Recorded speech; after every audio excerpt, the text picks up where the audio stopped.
Todo esporte, com João Vitor Cirilo. No campo, na quadra, na piscina, no tatame, em todos os lugares. E aqui, no Itacast. Um abraço para você que se liga aqui no YouTube, @Itatiaia Esporte, para você que tá ligado com a gente nas plataformas de áudio também. Obrigado a todos pela audiência. Estamos chegando com mais uma edição 172 do podcast Todo Esporte. Desejando a você, claro, ótimo dia, ótima tarde, ótima noite, você que nos acompanha em qualquer horário. Para quem tá no YouTube, já tá vendo que eu tô muito bem acompanhado de um personagem especialíssimo do nosso esporte, em especial do nosso voleibol, um campeão olímpico. Tô falando do Lucão, Lucas Satkamp, central da equipe do Sada Cruzeiro. Carreira bonita pela seleção brasileira e que gentilmente aceitou visitar a Itatiaia para trocar um pouquinho de ideias sobre o nosso voleibol, carreira individual, coletiva. Lucão, muito bom ter você conosco. Obrigado pela presença. Que é isso, obrigado você, Cirilo, por convidar. É sempre gostoso bater um papo. Sair um pouquinho desse mundo do futebol, trazer um pouco mais o esporte olímpico aí para a galera conhecer, para a gente conseguir colocar um pouco mais do nosso dia a dia. Eu acho que é interessante para todo mundo ficar sabendo como funciona direitinho. Esse é o nosso objetivo semanalmente nesse espaço aqui, trocar ideias sobre várias modalidades. Ô Lucão, fala um pouquinho da temporada, cara. Como é que tem sido aí a temporada para você?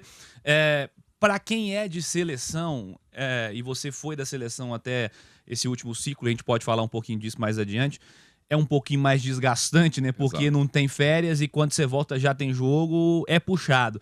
Como é que tem sido essa temporada pra você? Eu brinco que a gente vai remendando as coisas, né, cara? Que não são aí praticamente 20 anos que eu falei sem férias, né? 19 anos que estou emendando direto seleção, clube.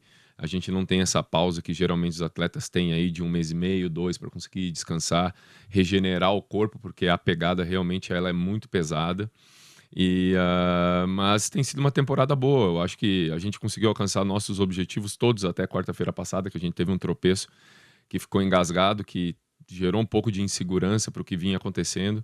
A equipe vinha jogando muito bem, estava sendo dominante em todos os campeonatos onde participou, mas eu acho que isso deu uma freada também para a gente colocar a cabeça no lugar e falar, opa, vamos lá, botar o pé no chão, a gente não é invencível, não tem como a gente achar que a gente vai entrar todo jogo, que qualquer momento vai conseguir reverter, qualquer momento vai conseguir vencer. A gente ainda tem mais 2 competições extremamente importantes, que é o Sul-Americano, que dá a vaga para o Mundial do ano que vem, que é a Superliga, que a gente foi eliminado de maneira precoce, no meu ponto de vista, no passado, perdendo por Campinas, que, no meu ponto de vista, não deveria estar em 8º lugar, deveria ter classificado mais para frente. Tinha time para mais, Tinha time para mais, para estar brigando ali pelas primeiras colocações, e a gente acabou tendo um confronto com eles duro e acabou perdendo e saindo antes, numa quarta de final, coisa que não era prevista para o nosso time. Então, esse ano, esse tropeço talvez tenha acontecido um pouquinho antes para a gente ligar esse alerta aí, colocar o pé no chão e ver que se a gente não estiver sempre aí no 100%, é muito complicado com a igualdade que está o voleibol hoje em dia. É uma proximidade muito grande, inclusive na classificação entre as equipes, diferença muito pequena entre os jogos, né? A gente tá gravando isso na quarta para ir na quinta, num pós-jogo, por exemplo, no duelo que vocês fizeram com o SESI Bauru, 3-2, uma correria danada, né? O jogo duro, complicado. A Superliga tem sido assim, aliás, nos 2 naipes, né? Tá tudo muito próximo entre os favoritos. Você falou sobre essa história da frustração que vocês tiveram na semana passada, que foi a eliminação da Copa Brasil. Vocês já tiveram Campeonato Mundial com sucesso, já tiveram Mineiro com sucesso, contra o time que é vice-líder da Superliga, que está lutando com vocês, né, que é o Itambé Minas, e também tiveram Supercopa, né? Como é que você tem analisado o desempenho da equipe? Como é que vocês têm se comportado nessa chegada a já uma segunda parte da temporada? Eu acho que até esse retorno do recesso que a gente teve no final de ano, a gente estava conseguindo manter uma regularidade muito boa nos jogos, assim, fazer, claro que tem jogos mais difíceis, onde você vai ter alguns tropeços em sets, mas a gente estava conseguindo ser muito dominante nas partidas. A gente entrava e falava, vamos entrar, matar o jogo logo e ir embora para casa. A gente brinca disso e a gente estava conseguindo fazer isso. Depois do recesso, a equipe veio com altos e baixos, algumas partidas boas, momentos excelentes, alguns momentos de queda que a gente não conseguia retomar, alguns momentos que a gente estava dominando o set, coisa que aconteceu com o Joinville, que a gente foi fora, dominando o set, chegando no final de set, não conseguindo finalizar esse set, trazendo uma certa insegurança, eu acho, para a equipe, e o jogo de ontem demonstrou isso de novo, mas graças a Deus a gente conseguiu, cara, eles tiveram a bola para fechar o jogo, match point com o Darlan, a gente conseguiu eliminar, a gente conseguiu ter essa virada naquele set, coisa que trouxe de novo essa confiança. Se percebeu no tie-break que a equipe jogou mais confiante.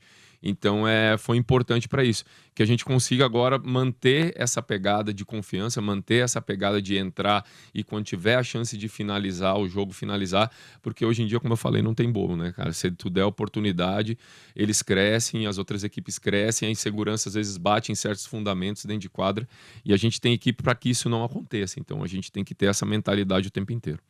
Como é que foi a escolha de vir para o Sada? Você está na sua 3ª temporada, né? E certamente é um projeto que todo mundo que está no meio do voleibol vê o quanto é vencedor. Estava até conversando ali com o nosso companheiro de redação, com o nosso Leonardo Parrella. Acho que, se eu não me engano, desde 2011, 2012, o Sada está sempre no playoff. Sim. Então, assim, você pensa hoje, é normal o Sada estar no playoff, mas 2011, 2012, por exemplo, era o 2º, 3º ano de junção com o Cruzeiro, um começo de projeto ainda, mas sempre foi um projeto muito vencedor. Como é que você viu o projeto de fora e agora que você está dentro, como é que você avalia essa escolha de ter vindo para o Sada Cruzeiro para essa fase da sua carreira? O Sada é uma equipe que eu falo assim que todas as equipes deveriam ter se estruturado como o Sada Cruzeiro fez, o Campinas fez um projeto muito parecido. Que é começar devagar, entender o projeto, se estruturar primeiro a parte do clube, ter uma boa academia, ter um bom centro de treinamento, ter tudo isso muito bem organizado para depois aumentar o nível de investimento para tentar brigar por título, porque muitas vezes não adianta você ter um orçamento muito bom, montar uma equipe muito boa se a tua estrutura, se o teu alicerce não é muito bem construído. Em muitos casos no Brasil a gente viu de equipes que só injetaram dinheiro e não adiantou, que não deu certo, porque você não tem uma estrutura por trás para ser compatível com aquele nível de jogador que tu traz, entendeu? É um time de voleibol, você não é um clube de voleibol. Né? Exato.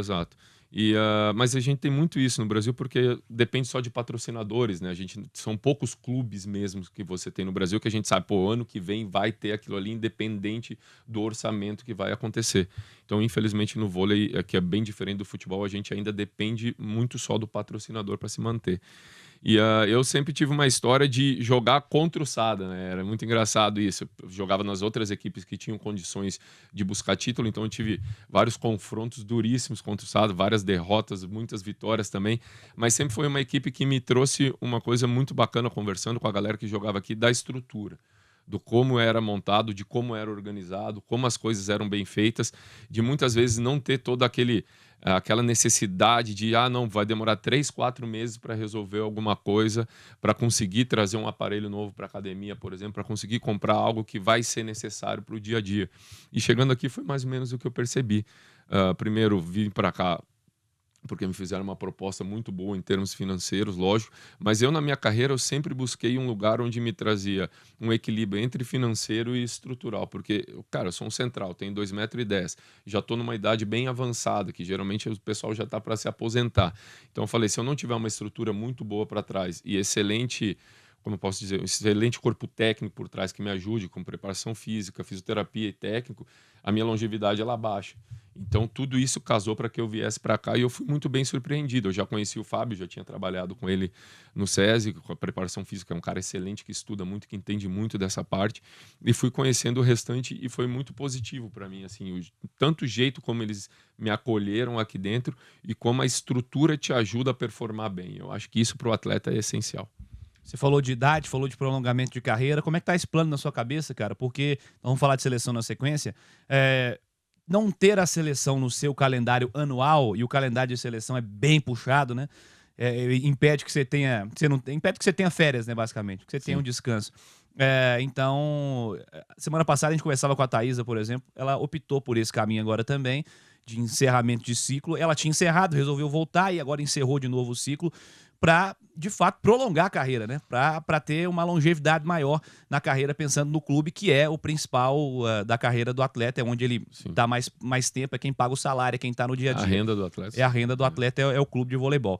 Como é que você projeta isso na sua cabeça, seus próximos anos? Como é que você está se sentindo no momento?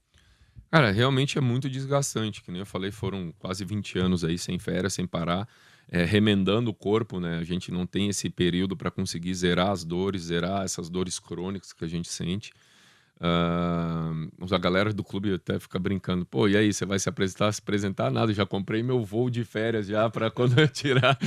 Eu já prometi pra patroa, já peguei as crianças, já marquei ali, tem a data final da Superliga, 15 dias depois eu vou viajar, vou curtir minha família, coisa que eu não consegui fazer nesse período todo, porque realmente a gente consegue manter uma performance boa e tal, mas as dores que a gente sente durante o ano inteiro é absurdo. Vem aí 3, 4 anos lidando com uma dor no cotovelo que é diária, cara, para dormir não acha posição, é dor no joelho, dor nas costas. Então a gente vai, como eu falei, a gente vai remendando e tendo o máximo possível do seu corpo para conseguir render. Como eu falei, a gente tem uma estrutura muito boa, fisioterapeuta muito bom, preparação física muito boa, então dá para manter um corpo bem. Mas esse lado de estar zerado, 100% de dor, é só com um prazo mínimo que a gente precisa para o corpo restabelecer. E indo para a seleção entra nessa bola de neve. Você chega lá, você já entra numa pegada muito forte de treinamento, você já entra numa pegada muito forte de viagem, de jogos, num nível lá em cima, então não dá tempo para o corpo descansar.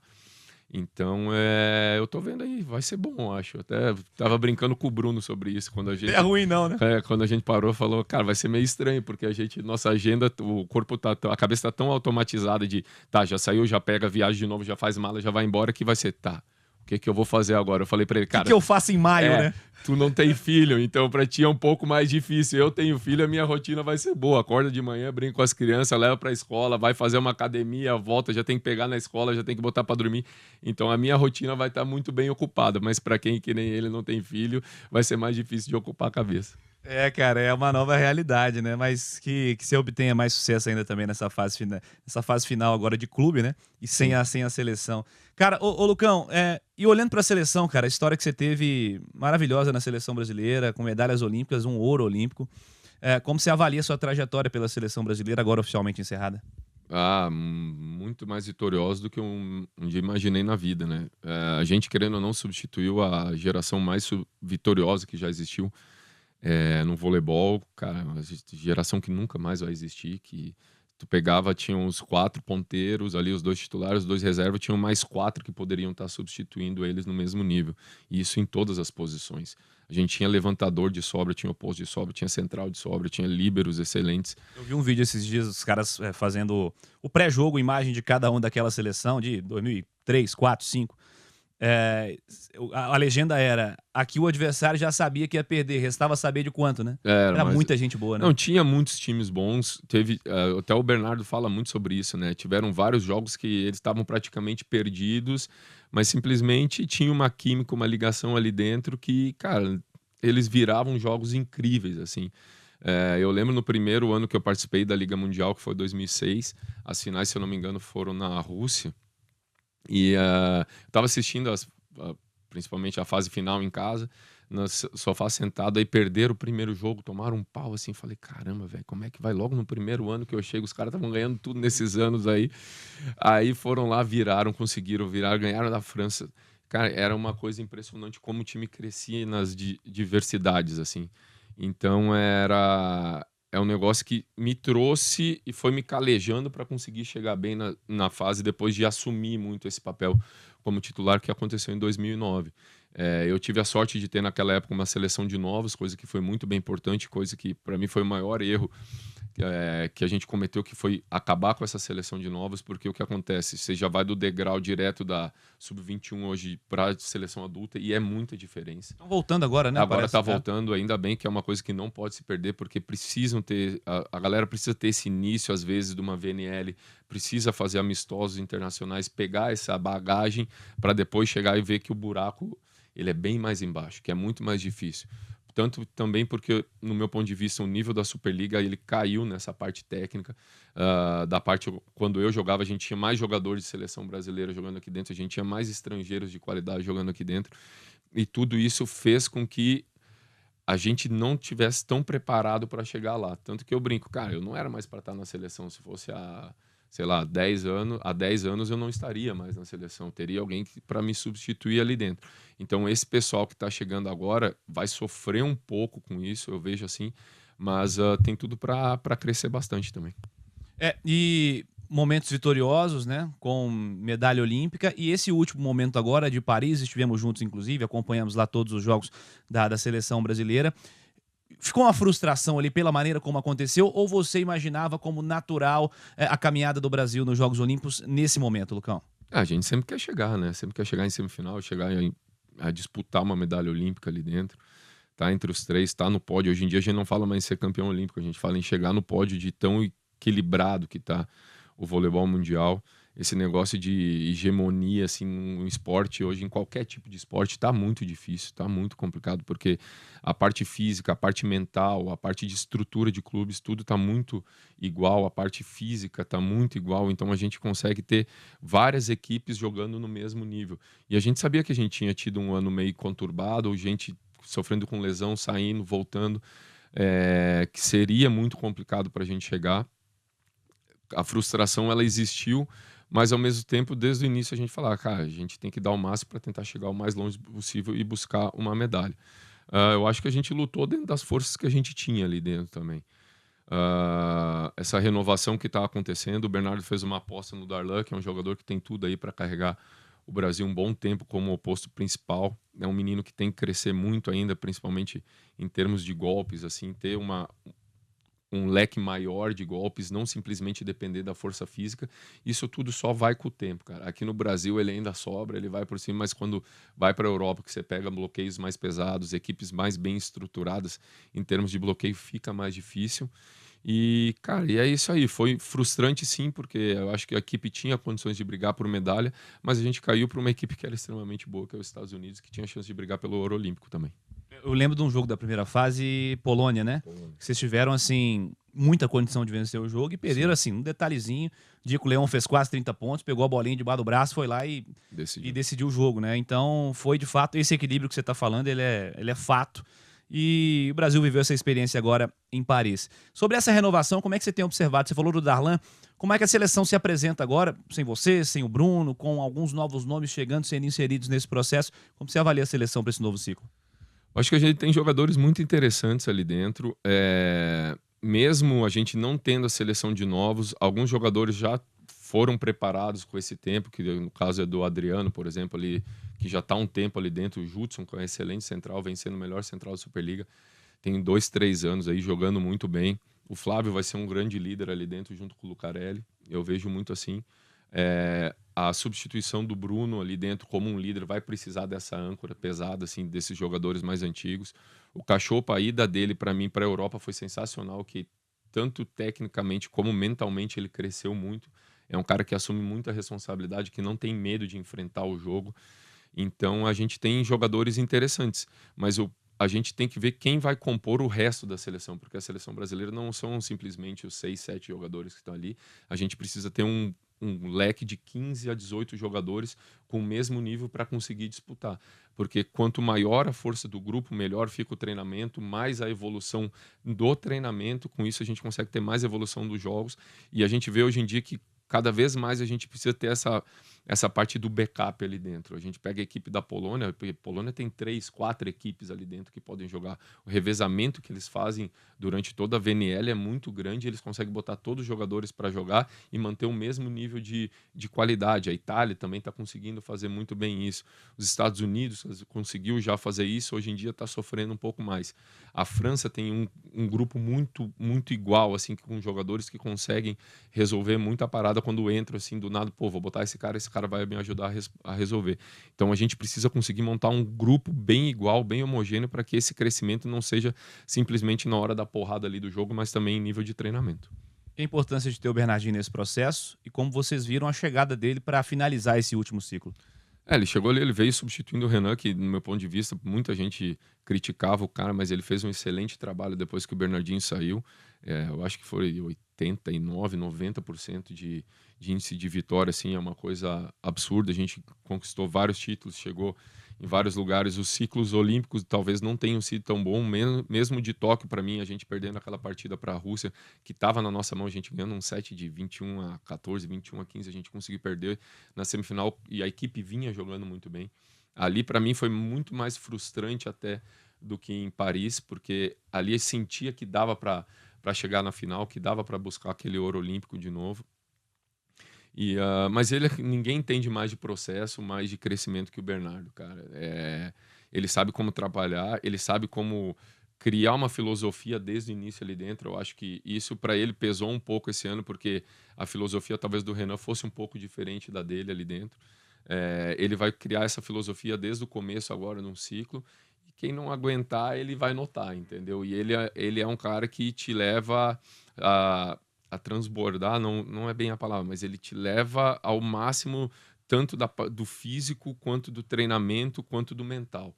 E isso é bacana, porque na hora do jogo você precisa ter esse 100% em tudo hoje em dia, porque realmente o vôlei está muito igual. Então, se tu não tiver isso 100% no treino, no jogo, você também não vai conseguir. E ele te traz isso. Para fechar essa história da seleção aí, quem que foi o maior parceiro, o cara que você mais gostou de jogar, a favor e contra também os principais desafiantes aí do Lucão? Cara, eu acho que eu e o Bruno, a gente teve uma história muito parecida ali dentro. A gente entrou praticamente no mesmo ano, saiu junto no mesmo ano. É um cara que eu sempre me dei muito bem, padrinho do meu filho. A gente tinha uma ligação dentro de quadra muito boa, um acerto muito bom. Foi um cara que me fez mudar muito a ideia de como funciona um líder, de como tem que agir dentro de quadra. Eu era um cara muito mais individualista, assim, fazia o meu, ia embora para casa, estava tudo certo. Ele fez entender a importância do grupo, mesmo ele sendo um líder diferente do que eu sou um cara muito mais de organizar a equipe, de fazer a leitura de jogo. Ele já é um cara de trazer mais a galera, de abraçar. Eu acho que foi o cara mais especial ali dentro que eu tive durante todos esses anos, mas eu tive incríveis parceiros ali dentro. O Éder, que a gente se enfrentou ontem, a gente é irmão ali dentro, cara. Sempre parceiro de quarto, estando junto. O Leandro Vissoto foi meu parceiro de quarto por anos ali dentro. O próprio Alinha, cara, o que o Wallace fez na seleção foi incrível. Então eu tive excelentes amigos e excelentes jogadores ali dentro para estar do lado. Muita gente boa, que legal falar da sua história na seleção, Lucão. Voltando ao clube, voltando ao Sada Cruzeiro, já fizeram muita coisa essa temporada, como nós dissemos, muita coisa já rolou, muitas competições. O que é a famosa cereja do bolo é a Superliga, né? Sim. Como você enxerga o nível da Superliga, cara? Como é que tá chegando a esse momento decisivo agora, reta final de primeira fase, o encaminhamento para os playoffs aí? Como você tem visto o nível da disputa? Eu acho que o nível da Superliga a gente pode botar o que aconteceu nessas quartas de final da Copa Brasil, cara. Se eu não me engano, foram 3-2 e só o jogo do SESI que não foi 3-2. Um nível lá em cima de igualdade, eu acho que sim, o nível da Superliga está bem abaixo de, por exemplo, um campeonato italiano, um campeonato polonês, que no meu ponto de vista são os dois principais campeonatos hoje, que eu digo em termos de força física, assim, de ter equipe que saca forte o tempo inteiro, que vai te colocar em dificuldade no bloqueio o tempo inteiro, que vai fazer você abrir esse leque de opções que você tem que ter. No Brasil, eu brinco que, por exemplo, o jogo começa a ficar complicado, ao invés de forçar mais o saque, a gente começa a botar a responsabilidade para o outro lado, para que a equipe tenha... Se tu fizer isso contra uma equipe europeia, você vai tomar uma porrada, você não vai nem ver o que acontece, porque além de sacar forte, eles vão ter uma virada de bola muito alta. E aqui no Brasil, a gente ainda consegue controlar um pouco esse lado da virada de bola com o passe na mão do levantador, coisa que é diferente. Eu acho que o nível da Superliga, ele tá bom, já foi bem melhor do que tá sendo, só que essa igualdade das equipes é um lado positivo também, porque antes você pegava a Superliga, há uns 4 anos, você tinha 3 equipes que eram disparado na frente, que você saberia que estaria ali em semifinal, e o resto ficava bem para trás. E hoje a gente já vê que não, que na tabela ali mesmo a gente pegou o 8º, acabou perdendo, as outras equipes da frente pegaram os que estavam mais abaixo, tiveram dificuldade de vencer. Então essa igualdade também traz um nível de competitividade maior, que te traz para ter um poder mental, aquele lado de não desistir, de não largar nunca o osso o tempo inteiro lá dentro. Então isso é muito bacana. A gente falou de processo, de clube, de treinador, enfim. Você é treinado hoje pelo Felipe, né? Ele Sim. é o líder da comissão técnica. E é curioso que o Felipe é meio contemporâneo, né? Porque ele começou nesse projeto do Sada Cruzeiro dentro da quadra, sendo vitorioso, conquistando tudo que tinha para conquistar, e fez essa transição para se tornar o principal treinador do clube nos últimos anos, né, sendo o comandante aí da comissão técnica. Como é que é trabalhar com ele? Eu acho que talvez um dos trunfos do Felipe seja, de fato, entender como é que o processo ali dentro funciona, né? Eu acho que o principal que eu vejo assim, dos treinadores que eu trabalhei é entender a cabeça do atleta e do que ele está precisando no momento. E o Felipe, por ter sido um excelente atleta durante o tempo que ele jogou, por sempre performar em em alto nível, e agora ter essa transição muito rápida, geralmente o cara passa como auxiliar técnico, não, já chegar e encarar e pegar o time de maior relevância no voleibol nacional hoje não é fácil, cara. Onde você ganhar um título só não serve, né? Exato. E onde você tem que estar brigando o tempo inteiro para estar lá em cima. Em primeiro lugar, deve ser uma pressão incrível.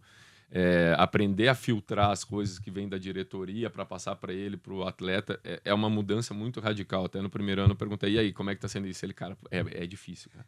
É difícil. Se um dia tu vier para esse lado, você vai ver o quanta coisa a gente tem que filtrar para não passar para vocês e, ao mesmo tempo, daqui lá para cima, ter esse jogo de cintura para conseguir equilibrar as coisas, para não pressionar tanto o atleta também, mas também para não deixar muito solto. E, pô, não tenho o que falar, né, cara? Ele tá aí há 3, 4 anos, né, pela frente do Salo. Quantos títulos ele já ganhou? Já foi 2 vezes campeão mundial como técnico. Quem tem um currículo que nem ele tem durante esses 4 anos, na carreira inteira, tem gente que é técnico há 20, 30 anos e não consegue ter o currículo que ele tem num período tão curto de tempo. Sim, ele está numa equipe muito bem estruturada, ele está na equipe que é favorita a chegar a esses títulos, mas, por exemplo, título mundial é diferente, joga contra equipes que têm investimento maior, que têm jogadores, às vezes, de renome maior, e conseguiu vencer também. Então, mostra que o trabalho, não só dele, mas de toda a comissão técnica que abraçou ele ali, que ajudou, porque a comissão técnica, querendo ou não, em termos de comissão técnica, era mais experiente do que ele. Então, se tu não tem pessoas de confiança para trabalhar ao redor de você, que vão te trazer as coisas para você absorver e você ter a confiança que você pode absorver, fica mais difícil. E ele tem um grupo muito bom de trabalho ali que ajuda ele bastante também. Você falou aí da conversa com o Felipe, se você vier pro lado de cá, você pensa nisso? Você pensa em ser treinador? Cara, com 30 anos, eu não pensava mais em ver vôlei na minha frente depois que eu parasse de jogar. E aí eu fui para a Itália, foi lá na Itália que mudou muito a minha ficha, assim, de como eles percebem. E eu tive um excelente técnico, que era o Ângelo Lorenzetti, e ele me trouxe essa fascinação pelo estudo, por entender de como o vôlei, às vezes, de tão complicado que de tão difícil de entender, pode ser uma coisa mais simples, assim. E eu comecei a prestar um pouco de atenção de como ele trabalhava, de como ele fazia essas coisas. Já tinha trabalhado com outros técnicos que estudavam bastante, o próprio Bernardo, a comissão técnica, estudava bastante. Mas, para mim, a forma como ele via o jogo, o entendimento que ele tinha, era uma coisa muito mais simples de se entender. Entendeu? Era muito mais fácil, tipo, trabalhar com ele e fazer o que ele queria que fosse feito. E aí eu conversando, vendo de forma que ele trabalhava, poxa, o cara era doente por vôlei, ele chegava às 5 horas da manhã no escritório dele lá, saía às 11 horas da noite, ele respirava aquilo lá o dia inteiro. Então eu entendi que, por exemplo, para se tornar a coisa simples, depende de muito estudo e muita leitura por trás do que está acontecendo dentro. Você vai filtrando até que você chega numa estratégia para jogar. E vendo aquilo ali, eu comecei a prestar atenção e perceber que eu poderia ter feito isso antes, que teria ajudado mais minha carreira. Eu nunca fui um excelente bloqueador, assim, eu sempre tive dificuldade, talvez o fundamento que eu mais tenho dificuldade na minha carreira, mas a partir do momento que eu comecei a tentar usar esse estudo para facilitar meu lado dentro de quadra, eu consegui ter uma evolução nesse fundamento. E isso começou a me trazer gosto, eu comecei a ter uma percepção boa de jogo, a comissão técnica começou a me dar mais liberdade para fazer as coisas que eu queria dentro de quadra, e eu comecei a pegar gosto, cara. Então, vamos ver, eu sempre falei isso, eu não penso no ano seguinte se eu vou continuar jogando vôlei ou não, eu simplesmente vou me cuidando, vou fazendo as coisas que eu tenho para fazer para estar sempre no meu máximo, tanto da forma física, quanto da forma técnica, quanto da forma mental. Quando eu perceber que isso não está mais acontecendo, assim, que não é mais satisfatório para mim, porque eu sempre fui um cara que me cobrou muito quanto a performance, quanto a números, estatísticas, do que eu posso e não posso melhorar. Quando eu perceber que realmente eu estou começando mais a atrapalhar do que ajudar, eu acho que eu vou encostar a cabeça ali. E como minha vida inteira foi voleibol, tem chance sim de eu tentar começar ali, entendendo como trabalha a base, indo por trás, provavelmente um pouco mais devagar do que o Felipe fez, entendeu? Mas hoje eu diria que eu tenho vontade sim de trabalhar do lado de cada quadro. Felipe já foi um mergulho de cabeça, né? Não, de cabeça, maluco. Não teve nem tempo de respirar, né, Filipão? É um grande profissional, cara, muito gente boa também, muito legal. Quais são os próximos objetivos aí do Lucão profissionalmente falando, o que você sonha ainda conquistar? Como é que tá a sua cabeça planejando isso aí, cara? Ficar inteiro para treinar amanhã. Tá bom, né? Esse é o foco do dia a dia. Um currículo desse tá bom, né, cara? Esse é o foco do dia a dia. Depois você chega numa certa idade, você faz tudo possível para conseguir estar bem no outro dia. Pô, chegou mais um dia, o Wallace, que é um ano mais novo que eu, a gente chega de manhã, se olha assim e fala: cara, hoje tá osso. Tá doendo tudo, tá indo, não sei o quê. E a rotina é muito desgastante. A gente brinca. Se fosse só chegar aqui e treinar todo dia e ir embora para casa, poxa, era uma maravilha. Mas aí com as dores que você chega, você tem que aquecer, você tem que alongar, você tem que malhar, você tem que fazer fisioterapia, você tem que voltar para casa. Não, beleza, cheguei em casa. Não, aí você chega em casa, você faz mais o recuperativo para estar bem para tarde. Então, o teu dia das 7 da manhã às 7 horas da noite, essas 12 horas, é em prol do voleibol. Claro, eu levo meu filho para a escola, faço essas coisas, mas quando eu não tenho nada para fazer, eu tô deitado na minha cama tentando recuperar o máximo possível para estar bem pro próximo treino. Isso aí sem jogo, né? Ontem vocês jogaram 9 e tanta da noite, né? Esse horário ajuda bastante também. O cara vai dormir meia-noite, 1h da manhã, 7 horas já tá acordado para ir fazer as coisas com os filhos. Então, essa rotina ela é muito desgastante. Então, eu só penso no dia de amanhã, cara, em estar bem amanhã. Como eu já falei pelo SADA, a gente tem aí o Sul-Americano, que é um campeonato que é muito importante. O SADA Cruzeiro dá muito valor em disputar o Mundial, em jogar o Mundial. Tanto que já sediou vários, tiveram vários aqui. E a Superliga, que a gente acabou tropeçando muito cedo ano passado, que isso tá engasgado. A gente quer chegar nessa final aí e trazer esse título de volta para casa. Curtiu o BH? Bom demais, só. Meus filhos já estão falando tudo uai, já estão no sotaque aqui. Pra mim, a comida mineira é a melhor que tem, né, cara? Uma semana aqui acabou, você não quer sair daqui. Eu sou um cara bom de garfo, que gosta da comida da roça. Eu acho uns restaurantes meio isolados aqui, que é bem comida de roça, assim, que é o angu, o frango com quiabo, a moelinha, essas coisas eu gosto de comer. Eu venho da roça também, né, cara? Minha cidade tem 2.400 habitantes, então eu fui criado lá, criando porco, criando galinha, fazendo essas coisas. Então, isso aqui, eu brinco que BH é uma cidade grande com clima de roça. É isso mesmo, entendeu? é isso mesmo. Pela comida, tanto que o pessoal é simpático, assim, que gosta de conversar. Eu brinco, o primeiro dia que eu cheguei aqui, peguei a moça que estava trabalhando no prédio lá, ela me pegou para conversar, foi meia hora ali. Como se fosse sua amiga de muito tempo. Amiga, cara. Então, esse clima da cidade é muito bom, muito bom. Tirando o trânsito, o resto tá tudo certo. O trânsito voltou, inclusive, aí, né? Você que tá aí. Aumentou. Janeiro tava tranquilo. Dobrou o tempo agora. Dobrou o tempo, o bicho tá pegando. Lucão, sempre um prazer, cara. Muito bom falar contigo. Conversa sempre rende. Dá pra gente ficar conversando aqui mais 2 horas. Obrigado mesmo pela gentileza em vir aqui, trocar ideia com a gente. Muito sucesso pra você individualmente, também coletivamente lá no SADA Cruzeiro. Agradecer a Andréia, né, turma da assessoria, que sempre nos ajuda nesse contato, e a vocês também pela disponibilidade que você sempre tem e trocar ideia com a gente. Obrigado, viu, Lucão? Que é isso, quando o papo é bom, quando o papo é bacana, a gente pode ficar 2, 3 horas aí conversando, que não tem problema, e sempre que quiser, é só dar um toque na Andréia lá, que a gente aparece de novo para conversar. Tamo junto. Esse é o Lucão, um dos maiores nomes da história do voleibol brasileiro. Encerrou sua trajetória pela seleção e testemunhamos lá em Paris, e agora o Lucão vai jogar mais uns anos ainda. Ele tá nessa aí, dia de amanhã. Não vê muito do Lucão ainda. Vai, vamos continuar aí, Lucão. O negócio é não criar expectativa. Diria o narrador amigo meu, dá um sanguinho aí, Lucão. Vamos continuando a carreira aí. Obrigado a você, cara, que esteve com a gente também aqui no Itatiaia Esporte. Deixa o like aí. Você que gosta da carreira do Lucão, deixa o like, comenta. E você das plataformas de áudio pode comentar também. Todas as edições publicadas nesse canal, Itatiaia Esporte, estão lá na home. Você vai lá na aba podcasts, tem lá o Todo Esporte. E você da plataforma de áudio, tá facinho também. Todas as 172 edições à sua disposição. Semana que vem tem mais Todo Esporte. Abraço a todos.